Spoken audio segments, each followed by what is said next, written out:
Francisco Salaf, Ministério Igreja de Jesus. Vamos começar uma série sobre a relíquia do Santo Sudário de Nosso Senhor Jesus Cristo, Filho de Deus. Vamos usar esse livro, Testemunho da Paixão, Morte e Ressurreição de Cristo, Plínio Maria Solimeu, o Santo Sudário. Vamos ver ao longo desta série, da qual este é o vídeo número 1,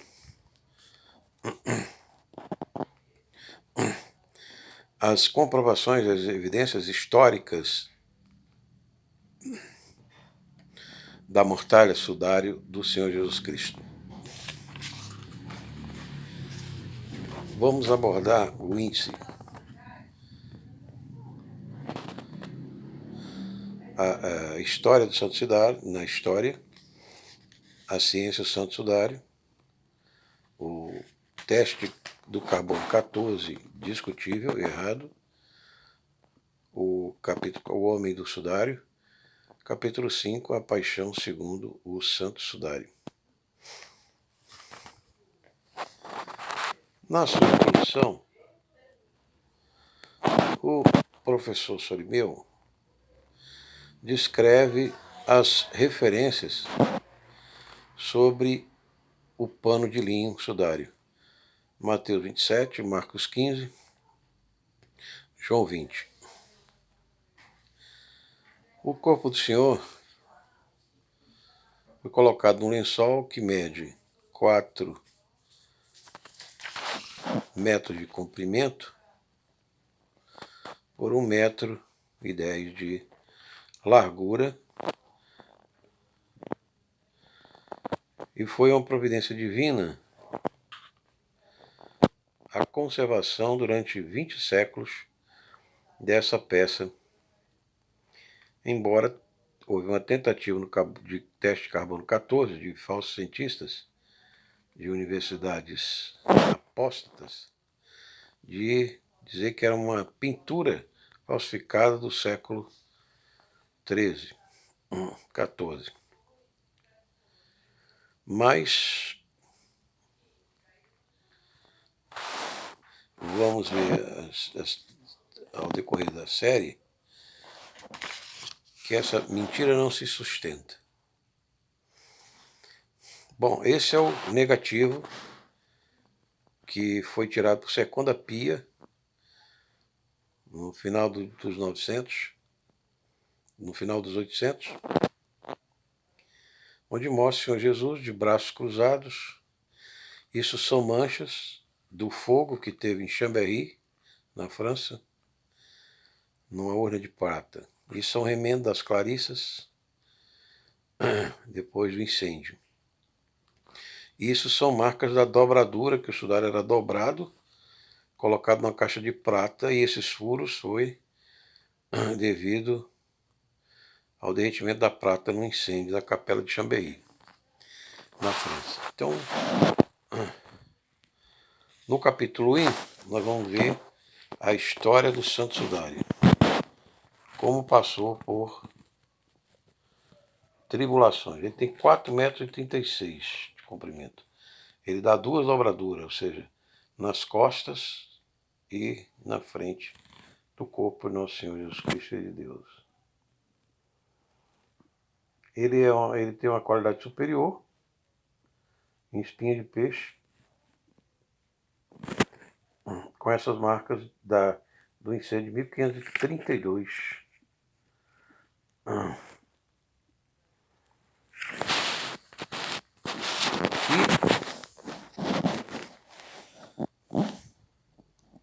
Essa mortalha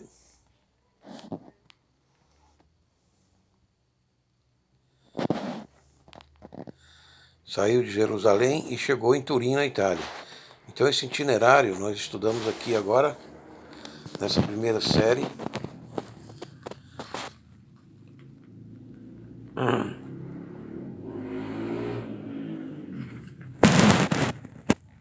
Que o sudário, essa história está comprovada desde 1356, que foi exposto publicamente pela primeira vez na igreja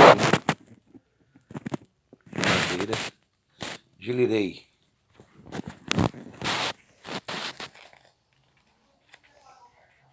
Estava na posse de Joana de Vergue. Essa Joana de Vergue era viúva de Godofredo II de Charmy, um nobre senhor que havia aparecido na Batalha de Poitiers contra os ingleses, ao proteger o corpo do rei da França, João II o Belo.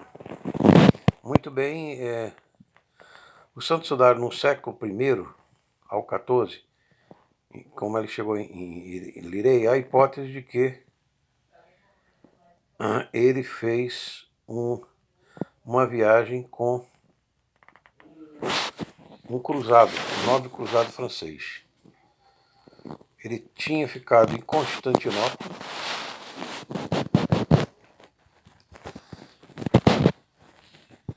e antes de Constantinopla,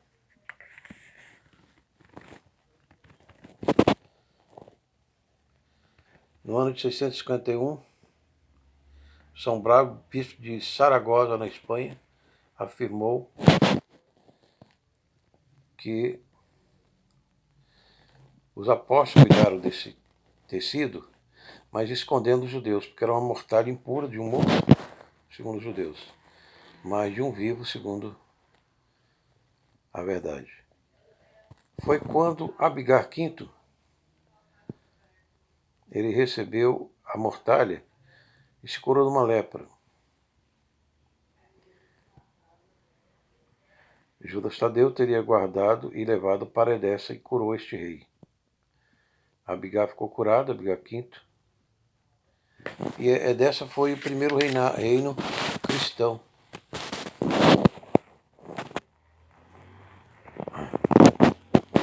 Ela fica na atual Urga, Turquia. Centro civil. Porém, o sucessor de Abigar, Manu, pagão, quis destruí-lo. Mas o bispo escondeu na muralha. E ele reapareceu em 525, num nicho acima dos portões da cidade de Edessa, chamada Urga, Turquia hoje. O modilhão aqueropita, não feito por mãos humanas.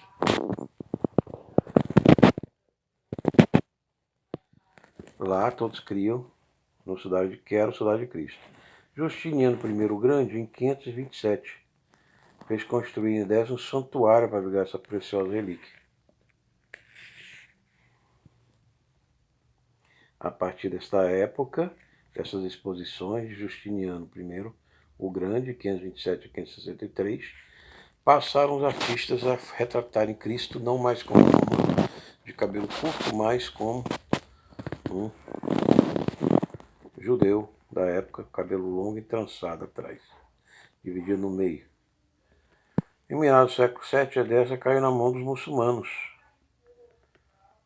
mas os cristãos o preservaram. Em 944, o imperador bizâncio romano Lecapeno mandou sitiar Edessa, propondo ao Emir Moro levantar o cerco se ele fosse cedido o Mandilhão, que é o Sudário. Então, o imperador de Bizâncio, romano Lecapeno, em 1944, tomou o Sudário do Emir Moro de Edessa. Istambul hoje era Constantinopla da Santa Sofia, que guardava relíquias. O imperador Constantino VII, por Filogênio, 959, escreveu o Mandilon de uma maneira que confere inteiramente com o Sudário. Em 1092, Aleixo Comneno teria escrito uma carta a Roberto de Frantes, no qual disse que seria melhor que os cristãos do Ocidente ocupassem Constantinopla antes que a cidade caísse em poder dos pagãos. Segundo o historiador João Cinnamommo, o rei Luís VII da França passou por Constantinopla em 1147. Foi levado o imperador Manuel Comneno à igreja da Santa Maria de Braquenas, para evitar a Liga da Paixão e conservar aqueles objetos que foram aplicados ao salve do corpo de Cristo, para referir-se ao lençol de Sudário. 10 anos depois, aparece um catálogo das relíquias pelo abade irlandês Nicholas Omer-Darson, em 157. O abade beneditino do mosteiro de Tingueia, na Islândia Setentrional, afirma ter visto o sudário no grande palácio em Constantinopla. No século XIII, o soldado cronista da Quarta Cruzada, Roberto de Clara, que é importante, informa haver em Constantinopla um mosteiro de Senhora Santa Maria Blaquernes, onde está o sudário do Nosso Senhor, em posição vertical, de forma que você vê a figura do Nosso Senhor, já no século XIII. Aí ele chegou no ocidente de Constantinopla, né? Resta uma lacuna de 150 anos, com o saque de Constantinopla e o aparecimento na França em meados do século, nos primeiros anos dos 400. As hipóteses é que os cruzados levaram mencionado Clary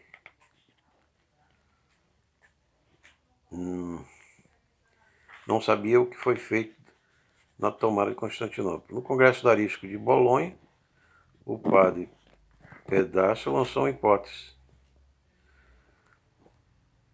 que encontrou arquivos no Vaticano do imperador bizantino Aleixo V, dirigindo ao Papa Inocêncio III logo após a tomada de Constantinopla pelos cruzados. Nela, o imperador, depois narra o sucedido e pede a Papa sua intercessão junto a um dos chefes da cruzada, Othon, para recuperar o sudário, do qual este ter-se-ia apoderado e enviado a seu pai, Ponce de Laoc, na França, em 1206. Assim, o sudário foi para a França em Lirey. Ele apareceu na posse de Joana de Vergue, bisneta de Othon de Laroque, que detinha o sudário, e a viúva de Godofredo II de Charny, e viúva de Godofredo II de Charny, o qual reaparece mais adiante também vinculado à história do sudário. Tem a hipótese dos templários também. É um fato que o sudário chegou na França.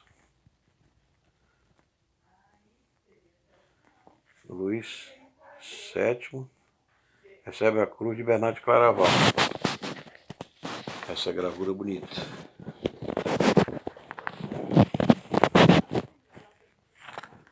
É inconfundível gloriosa semelhança com o rosto do sudário, do historiador Wilson. Tendo obtido do Papa Clemente V, que residia então em Avião, que ordenasse a dissolução da Ordem dos Templários, Filipe o Belo, em 3 de outubro de 307, mandou prender seus membros e começou contra eles um processo. Jacques de Molay, chefe da Normandia, Godofredo de Charny, que não quiseram se retratar das calúnias contra eles lançadas. O proprietário de Lirey era exatamente Godofredo de Charny, que bem poderia ser parente de Godofredo de Charny. A pequena diferença de sobrenome é irrelevante.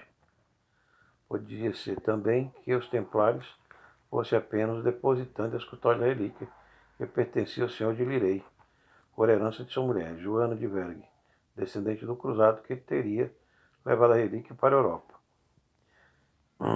Confiavam muitos deles nos templários pela guarda de relíquias. Na igreja de Lirey, pelo ano de 349, Godofredo I de Charny, senhor de Lirey, pequeno povoado próximo a Troyes, na França, pediu autorização para construir uma igreja colegiada. A autorização chegou a Godofredo em 1350, não tendo prova da sua autenticidade, o vídeo de Troyes,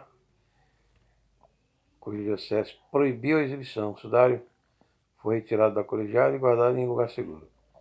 Em 1390, Clemente VII autoriza novamente a exposição, com condição que os cônegos alertassem pelos seguinte que se tratava de uma representação. Em 1398, morre Godofredo II e sua filha Margarida torna-se herdeira do Santo Sudário, mas não tendo filhos e temendo pela relíquia, e oferece a casa de Chabois. A casa de Chabois foi a última casa antes de doar para o Papa, em Chambéry, Eles criaram a capela e deixaram o sudário em Chambéry. Ela foi na Castela de Chambéry a partir de 1502. O Papa Júlio XII concedia a dita capela o título de Santa Capela do Santo Sudário. Depois, na Capela de Lirey, houve incêndio. E ele estava em 48 dobras. Foi jogado água. E as águas estão no sudário até hoje. E as Clarisses de Chambéry, né? Falei Lirey, remendaram os furos do sudário. Em Turim, de Chambéry. O que aconteceu para sair de Chambéry e ir para Turim? Pela peste bubônica, São Carlos Borromeu prometeu ir a Chambéry, venerar. Mas o duque Emanuel Filiberto, da Casa de Saboia, levou-a para Turim, para que São Carlos Borromeu a venerasse pela penitência do fim da peste bubônica. O santo chegou de Turim em setembro de 78, dos 500, sendo depositado na Capela Ducal de São Lourenço. Chegou em Turim. Ali foi venerada por São Carlos e um imenso montante de peregrinos. Em 1694 foi transferida para um altar monumental na Capela Real de Guarini. Nessa ocasião, o capelão da Vitória restaurou parte dos elementos colocados em lugares onde o sudário havia sofrido consequências do incêndio de 1532 em Lirey. E costurou junto com as Clarisses em Chambéry, com seda preta. Ali foi transferido para Gênova por causa do assédio de Turim. E a venerável Clotilde de Savoia, esposa de Jerônimo, Beato Raul Frei, com tafetá roxo, trocou o pano de fundo do sudário, proteção das bordas. Em 1898 houve uma exposição do Santo Sudário na posse do futuro rei Emanuel III da Itália. Foi tirada a primeira fotografia de Secondo Pio, que é essa que nós vemos e estudamos. Foi esse mais importante na história do sudário, porque revelou seu negativo, perfeita fotografia do corpo de Jesus flagelado. Então houve em 1911 uma exposição pública comemorativa do casamento de Humberto II, e José Pien tirou uma série de fotografias do Santo Sudário também. Em 1933 houve exposição também. Durante a Segunda Guerra, ele foi para Monteveni, Alvenia, Itália, onde permaneceu. Uma comissão de estudos, cardeal Pellegrino, fez o reconhecimento da relíquia. Foi tomada a primeira fotografia em cores. E a primeira exibição de televisão em 1971. Em 1978 houve outra exposição. De Chambéry a Turim houve nova exposição. 26/8. Realizou-se então o primeiro Congresso Internacional de Estudo do Santo Sudário, o STURP. O STURP já é do século XX. Começou a ciência a analisar essa preciosa relíquia do Senhor, 1978. Humberto II de Savoia, ao morrer, em 83, levou o Santo Sudário ao Papa, em Legou. Terrivelmente atingiu também o Santo Sudário, na Capela de Turim, mas ele se encontrava em outro local da capela e não sofreu dano porque o bombeiro Mário Trematori rompeu a estrutura de vidro e tirou o sudário. Em 98, por ocasião de citar a primeira fotografia de Santo Sudário, foi exposto à veneração dos fiéis. 2 anos mais tarde, com parte do jubileu do ano 2000, foi ele novamente exposto publicamente. Então essa é a história do movimento do sudário até Turim. Esse é o Secondo Pio, esse é o José Pierre, esse aqui é o sudário exposto, com 4,30 metros. O Santo Sudário e a ciência. Agora vamos adentrar nas questões mais maravilhosas e fascinantes dessa fotografia e relíquia do Senhor, com todos os detalhes nas próximas séries, nos próximos vídeos dessa série, o Santo Sudário de Turim. Shalom Hachance, que vos fala Alfa, oferecimento do Ministério da Igreja de Jesus. Se você quer aceitar esse Jesus que expiou nossos pecados, faça oração, me arrependo dos pecados, aceite o Senhor Jesus, procure uma igreja cristã, batismo. Você que é meu irmão, que vai acompanhar essa série, abençoe Deus Pai Todo-Poderoso, Pai, Filho e Espírito Santo, agora e sempre. Esse que falou alto foi o oferecimento do Ministério da Igreja de Jesus, o menor ministério do mundo.